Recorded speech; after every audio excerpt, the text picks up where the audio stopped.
ఎప్పుడు శక్తి అనేటటువంటిది ఎక్కడ ఉందమ్మా?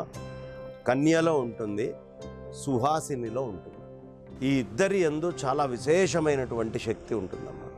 ఎందుకు అంటే కన్య లోపల మనకి వేదమంత్రాల్లో చెప్తారు 3 కళలు కన్యల్ని ఆవహిస్తాయి. అవి ఏమిటి అంటే మొట్టమొదట గంధర్వ కళలు అనేటటువంటివి, చంద్రకళలు, అగ్ని కళలు. ఈ చంద్రకళలు ఒకటే వచ్చినప్పుడు ఆ పిల్లని ఒక రకంగా తీసుకొని పూజ చేస్తారు. చంద్రకళలతో పాటు గంధర్వ కళలు కూడా వచ్చి కాస్త 5 ఏళ్ళు దాటి 6 వచ్చింది అంటే గంధర్వ కళలు వచ్చినట్టుగా చేస్తారు. 11 ఏళ్ళు వచ్చేటప్పటికి ఆ తల్లిలో అగ్ని కళలు కూడా ఆవహించినాయని చేస్తారు. ఈ 3 కళల్ని విడివిడిగా ఆరాధన చేయటం ఒక్క స్త్రీ కుమారిని అర్చిస్తే మాత్రమే కుదురుతుంది. అలా కుమారిని అంటే ఈ శక్తి పురుషుడికి ఉండదు.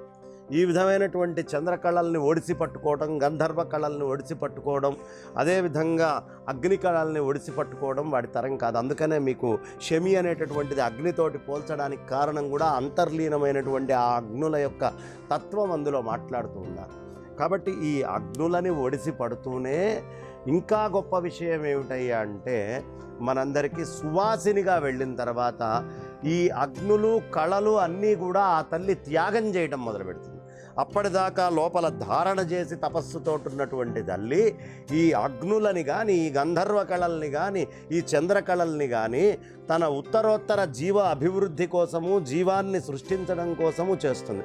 అందుకని జీవ సృష్టి చేసేటటువంటి శక్తిని, జీవాన్ని మొత్తాన్ని ధారణ చేస్తున్నటువంటి శక్తిని, ఈ 2 శక్తుల్ని ఎప్పుడూ మర్చిపోకయ్యా. వీటి వల్లే ఈ ప్రపంచం నడుస్తోంది.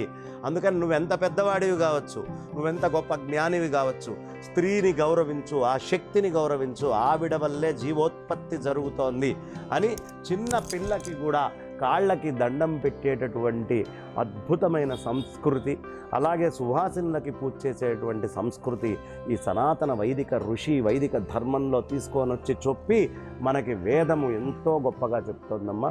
ఇంతగా స్త్రీని గౌరవించేటటువంటిది ఇంకొక ఇతరమైనటువంటి ఎక్కడా మతములో కానీ వేరే దగ్గర కనిపించదు. అంత గొప్పది మన ఇంట్లో మన పిల్ల కాళ్ళకి నమస్కారం చేయటం అమ్మవారిగా భావించి.